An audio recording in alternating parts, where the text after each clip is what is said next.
जैन दर्शन में वर्तमान अवसर्पिणी काल के 8वें तीर्थंकर भगवान चंद्र प्रभु के समवशरण की रचना और नंगानन कुमारों सहित अनेकों मुनियों की निर्वाण स्थली के रूप में प्रतिष्ठित प्राचीन सुवर्णगिरी वर्तमान में सिद्ध क्षेत्र सोनागिर के नाम से विश्व विख्यात है। तीर्थंकरों की कल्याणमयी महिमा का गुणगान करने के लिए और उनके इस कल्याणकारक अवदान को चिरस्थायी बनाने के लिए हमने उन सभी स्थानों को तीर्थ कहा जहाँ जहाँ उन्होंने तप की अग्नि से कर्मों का दहन किया, वह स्थान पावन बन गया। जहाँ उन्हें बोधि ज्ञान की प्राप्ति हुई, उस स्थान की वंदना हमारे जीवन का सर्वोच्च लक्ष्य बन गया और वह स्थान भी हमारे लिए पूज्य है, जहाँ से किसी पवित्र आत्मा ने अपने कर्मों का नाश कर मोक्ष लक्ष्मी को प्राप्त किया।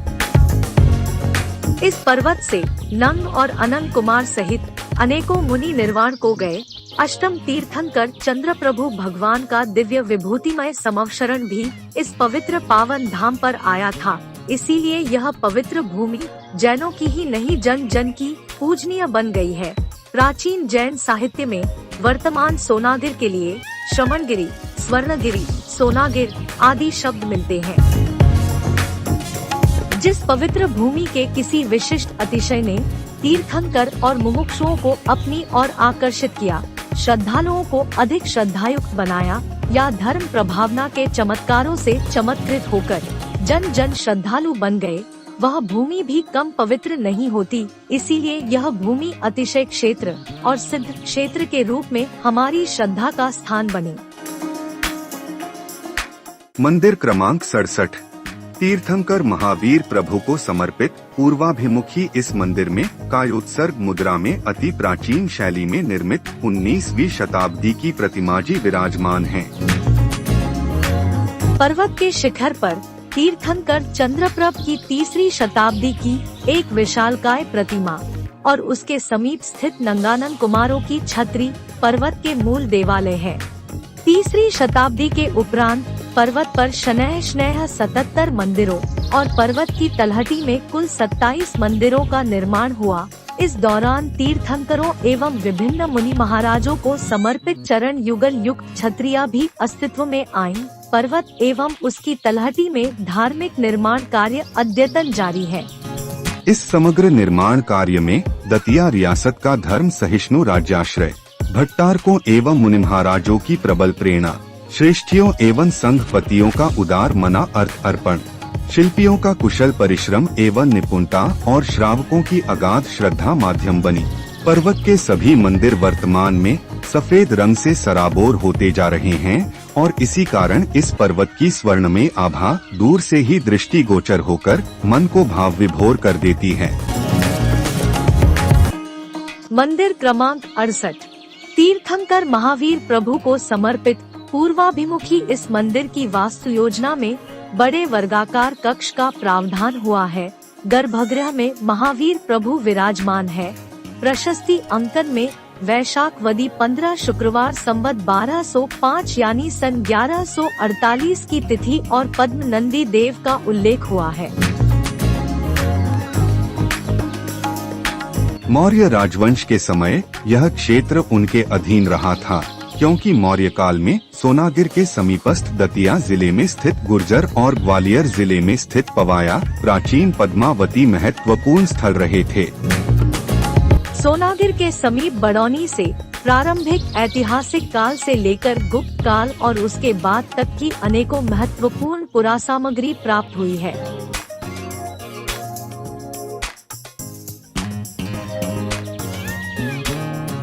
मंदिर क्रमांक 69 तीर्थंकर आदिनाथ प्रभु को समर्पित पश्चिमाभिमुखी इस मंदिर में ग्रेनाइट पाषाण से निर्मित कायोत्सर्ग मुद्रा में प्रतिमा विराजमान है। यह प्रतिमा जी लेख रहित है और 19वीं शताब्दी की बताई जाती है।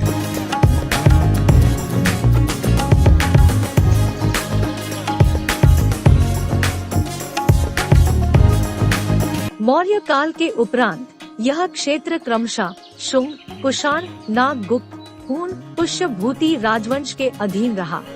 पूर्व मध्यकाल में यह क्षेत्र क्रमशः गुर्जर, प्रतिहार, कच्छप घात, तोमर राजवंश के अंतर्गत रहा। आधुनिक काल में यह क्षेत्र सिंधिया राजवंश, तदुपरांत ओरछा की बुंदेल रियासत और तत्पश्चात दतिया रियासत के अंतर्गत रहा।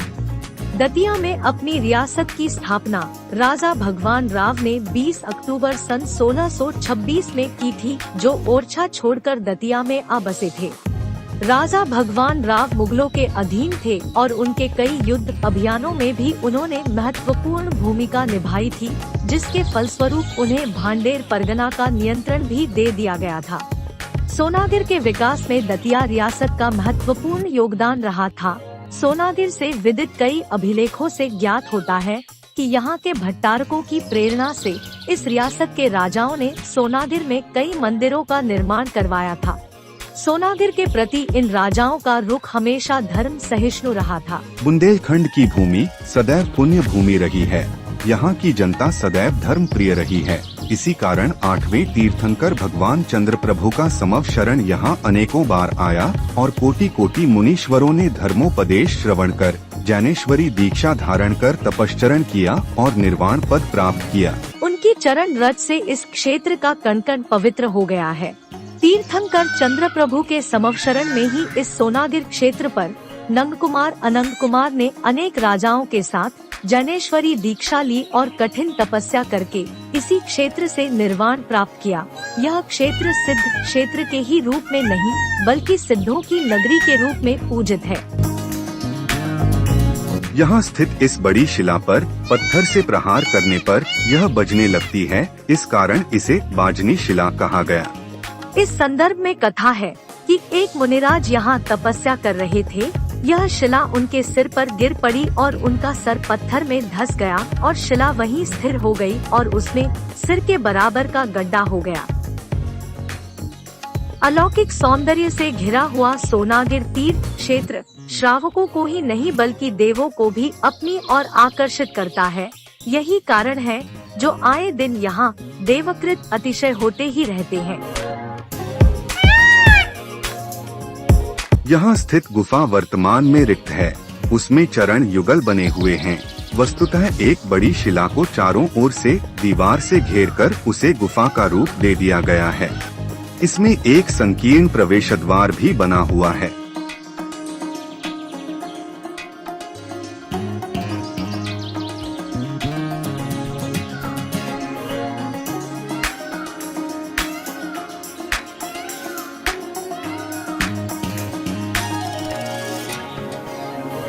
आइए अब हम चलेंगे यहाँ स्थित नारियल कुंड की ओर। नारियल कुंड के संदर्भ में अनेकों कथाएं प्रचलित हैं। पर्वत की ऊंचाई पर स्थित इस कुंड में जल स्तर पूरे साल एक जैसा रहता है। कुंड के बारे में कथा है कि किसी समय उस जगह पर एक मुनिराज विराजमान थे। उनके दर्शन हेतु कुछ श्रावक उनके समक्ष आए। उनमें एक दर्शनार्थी के बालक को प्यास से आतुर देख मुनिराज ने यात्री से नारियल फोड़ने को कहा, जिसे फोड़ते ही नारियल के आकार का कुंड बन गया और उसमें जल उमड़ आया। आज भी इस कुंड से जो जल का रिसाव होता है वह जल बहकर पर्वत के नीचे जाता है और तालाब का रूप ले लेता है, जिससे पर्वत के चारों ओर सदैव हरियाली बनी रहती है। यह भी एक अतिशय ही है। एक किंवदंती यह भी है कि पुत्र की कामना करने वाले यदि मनोयोग पूर्वक तीर्थंकर चंद्रप्रभ का ध्यान कर एक बादाम इस कुंड में डाले और वह बादाम ऊपर तैरने लगे तो अवश्य ही पुत्र लाभ होगा।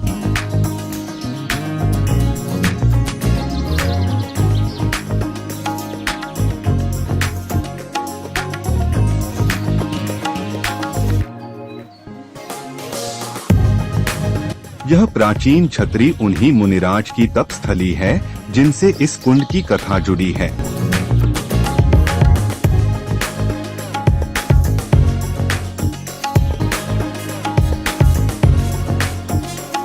आइए अब हम चलेंगे मंदिर क्रमांक 70 की ओर। सोने के विशाल भंडार को अपने में समाहित किए यहाँ की बड़ी बड़ी पर्वतीय शिलाएं आपको अलौकिक एहसास कराती है। यहाँ विचरण करने वाले मोर पक्षी हमेशा चहचहाते रहते हैं।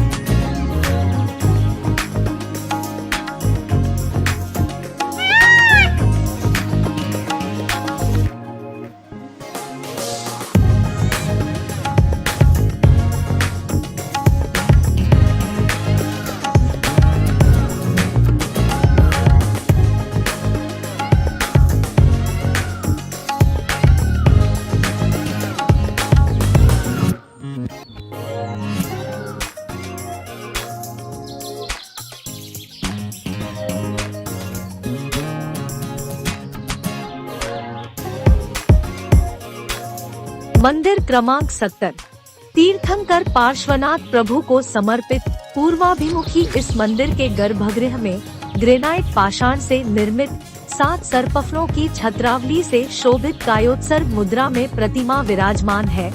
यह प्रतिमाजी लेख रहित है और 19वीं शताब्दी की बताई जाती है।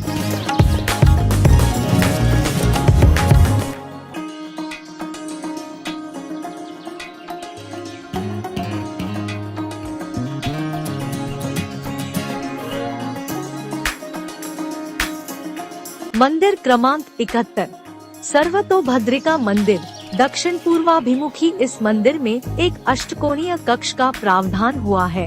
मध्य भाग में वेदी पर तीर्थंकर आदिनाथ, कुंथुनाथ, अनंतनाथ और वासुपूज्य की एक सर्वतोभद्रिका प्रतिमा विराजमान है।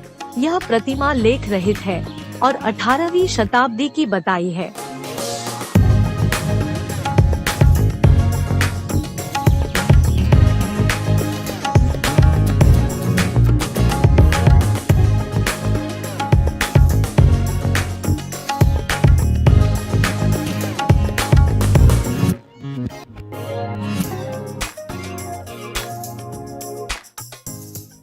मंदिर क्रमांक 72 तीर्थंकर पार्श्वनाथ प्रभु को समर्पित पूर्वाभिमुखी इस मंदिर के गर्भगृह में कायोत्सर्ग मुद्रा में प्रतिमा विराजमान है, जिनकी प्रतिष्ठा चंदेरी नगर के श्री सभा सिंह ने परिवारजनों सहित सन 1827 में करवाई थी।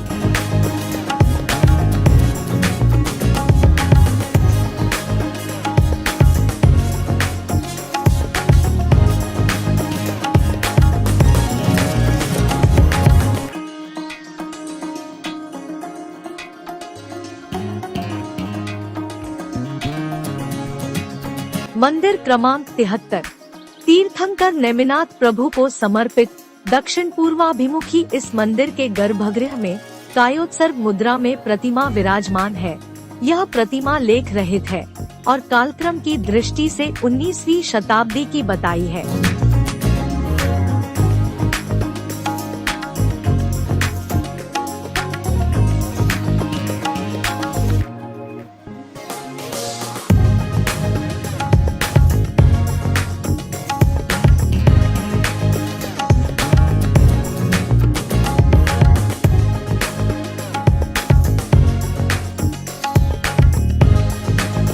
मंदिर क्रमांक 74 मूल नायक महावीर प्रभु को समर्पित इस मंदिर में कई कक्ष निर्मित हैं, जिनमें कुल 10 वेदियां बनी हुई हैं। इस मंदिर की आधारशिला 12वीं शताब्दी की बताई जाती है और सोनागिर पर्वत पर विद्यमान हर मंदिर का अब तक कई बार जीर्णोद्धार हो चुका है। इस वेदी पर तीर्थंकर महावीर प्रभु की पद्मासन प्रतिमा जी विराजमान है, जिनकी प्रतिष्ठा भट्टारक श्री देवेंद्र भूषण के निर्देशन में खंडेलवाल, जायसवाल और बहरिया तीनों उपजातियों ने मिलकर सन 1781 में करवाई थी। इस वेदी पर तीर्थंकर महावीर प्रभु की कायोत्सर्ग प्रतिमा जी विराजमान हैं, जिनकी प्रतिष्ठा 12वीं शताब्दी की बताई जाती है।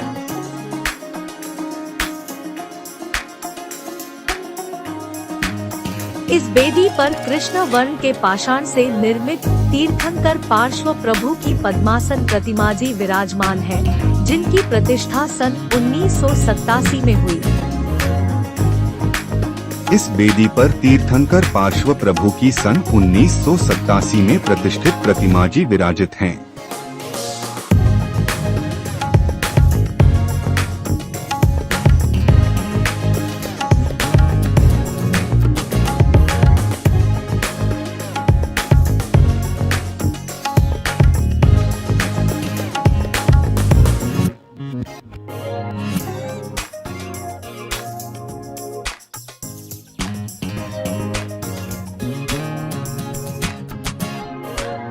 संगमरमर से निर्मित इन प्रतिमाजी में तीर्थंकर पार्श्वनाथ प्रभु को 11 सर्पफलों की छत्रावली से शोभित पद्मासन मुद्रा में दिखाया गया है। प्रतिष्ठा सन 1781 में हुई थी।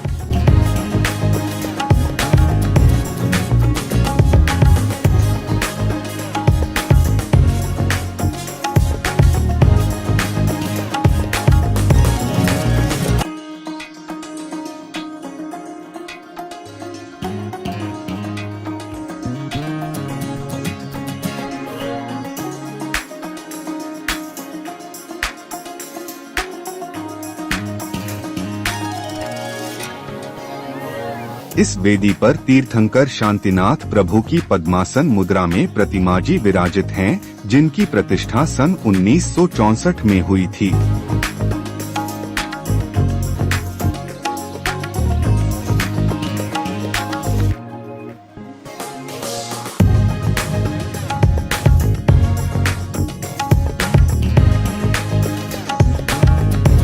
मंदिर क्रमांक 74 से आगे चलने पर एक बड़ा तोरणवार मिलता है, जिसके अंतर्गत क्षेत्रपाल जी की सिंदूर से रंगी हुई एक बृहदाकार प्रतिमा बनी हुई है।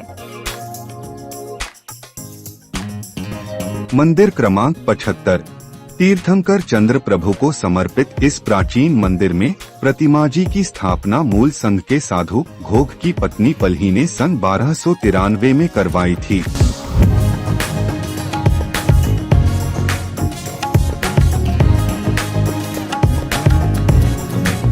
मंदिर क्रमांक 76 इस मंदिर का निर्माण चंदेरी नगर के श्रेष्ठी चौधरी श्री सभा सिंह ने करवाया था, इसलिए इसे चंदेरी वालों का मंदिर भी कहा जाता है। मूल नायक के रूप में तीर्थंकर चंद्र प्रभु की कायोत्सर्ग मुद्रा में साथ ही आदि प्रभु और महावीर स्वामी की पद्मासन प्रतिमाएं विराजित है। सभी की प्रतिष्ठा सन 1827 में हुई। गर्भगृह की आंतरिक दीवारों में छोटे छोटे आले बने हुए हैं। इनमें से 5 आलों में 5 प्रतिमाएं विराजित हैं, जो 12वीं शताब्दी की बताई जाती है।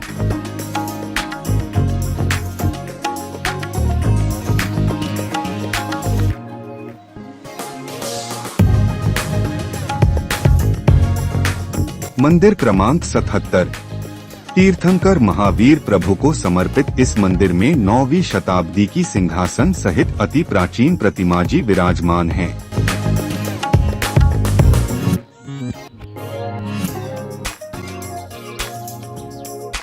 मंदिर क्रमांक 77 के सम्मुख एक छतरी बनी हुई है, जिसमें बलुआ पाषाण से निर्मित एक शिलापट पर चरण युगल अंकित है।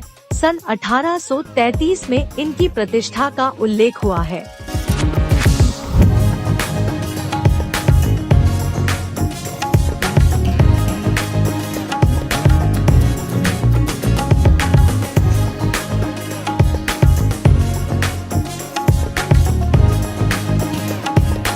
पूर्वोक्त छतरी के समीप एक चबूतरे पर संगमरमर पाषाण से निर्मित 3 छतरियां एक क्रम में बनी हुई है।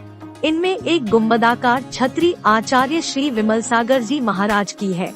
दूसरी छतरी सुंतिसागर जी के परम शिष्य समाधि सम्राट श्री 108 मुनि विद्यासागर जी महाराज की है। तीसरी छतरी में आचार्य शांतिसागर छाणी की चरण पादुका स्थापित है।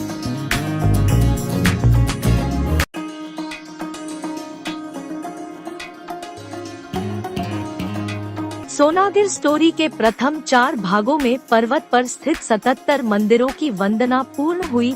अब अगले भागों में हम आपको सोनागिर तलहटी पर विद्यमान 28 जिन मंदिरों के दर्शन और सोनागिर पर्वत की संपूर्ण परिक्रमा करवाएंगे। आप चैनल पर बने रहिएगा और आपके सुझाव से हमें जरूर अवगत कराइएगा, ताकि हम और अच्छे वीडियो आपके समक्ष प्रस्तुत करते रहें।